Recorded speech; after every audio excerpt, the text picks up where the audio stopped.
రాజేంద్రనగర్ అత్తాపూర్లో ఏర్పాటు చేసిన సన్మాన సభకు ముఖ్య అతిథిగా హిమాచల్ ప్రదేశ్ గవర్నర్ బండారు దత్తాత్రేయ హాజరయ్యారు. నూతనంగా గెలిచిన Mylardevpally division corporator Tokala Srinivasa Reddy, Attapur division corporator M Sangeetha, corporator Gangadhar కు దత్తాత్రేయ సన్మానం చేశారు. అనంతరం 3 డివిజన్లలో కార్పొరేటర్లు మరియు రంగారెడ్డి జిల్లా అధ్యక్షులు సామా రంగారెడ్డి గవర్నర్ కి సన్మానం చేశారు. తెలంగాణ ప్రైవేటు ఉపాధ్యాయుల సంఘం క్యాలెండర్ను ఆవిష్కరించారు. ఈ సందర్భంగా ఆయన మాట్లాడుతూ కరోనా పట్ల అప్రమత్తంగా ఉండాలని సూచించారు. వ్యాక్సిన్ ఫిబ్రవరి, మార్చి నెలల్లో వచ్చేస్తుందని, అప్పటి వరకు తగు జాగ్రత్తలు తీసుకుంటే సరిపోతుందని అన్నారు. ఈ కార్యక్రమంలో శ్రీధర్, మల్లారెడ్డి తదితరులు పాల్గొన్నారు. వ్యాక్సిన్ కనుగొని వాళ్ళు ప్రజలు కూడా విజయాన్ని సాధించబోతున్నారు. అలాంటి సందర్భంలో దేశానికి మొత్తం కూడా ఈ కోవాక్సిన్, కోవిడ్కి సంబంధించినటువంటి నివారణ కోసం వచ్చేటువంటి చర్యల్లో ప్రజలందరూ కూడా అప్రమత్తంగా ఉండి ఆ నిర్వహణలో సహకరించాలని నేను హృదయపూర్వకంగా కోరుతా ఉన్నాను.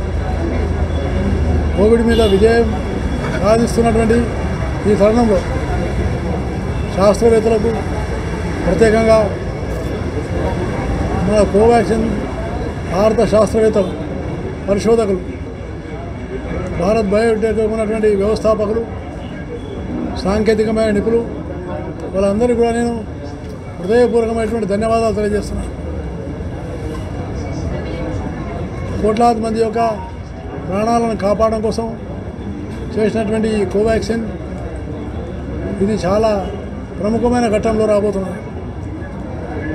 అందుకనే మనం శాస్త్రవేత్తలను, డాక్టర్స్ని, అలాగే పారామెడికల్ ఫోర్సెస్ని, పోలీస్ వాళ్ళని, అందరినీ కూడా, పారిశుద్ధ కార్మికుల్ని అందరినీ కూడా అభినందించాల్సిన అవసరం ఉంది.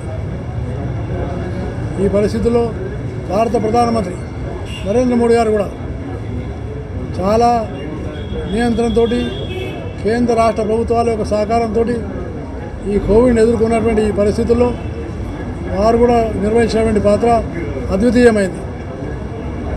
అలాగే వారు దేశ అభివృద్ధికి సంస్కరణలు చేపడుతున్నారు.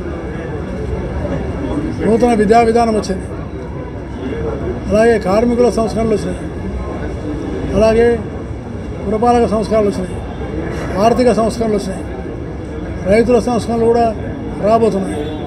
కాబట్టి ఈ సంస్కరణలు అనేవి అభివృద్ధికి నాంది. అందుకనే దీన్ని బాగా అర్థం చేసుకొని భారత అభివృద్ధికి తోడ్పడి నవభారత నిర్మాణానికి ప్రజలందరూ కూడా భాగస్వాములు కావాలని, అలాగే ప్రజాప్రతినిధులు కూడా నిస్వార్థంగా సేవాభావంతో ప్రజలకు సేవ చేయాలని నేను విజ్ఞప్తి చేస్తున్నాను.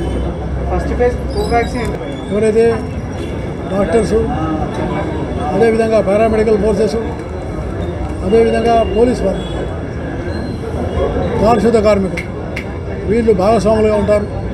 కాబట్టి అన్ని రాష్ట్రాలకు అన్ని విధాలు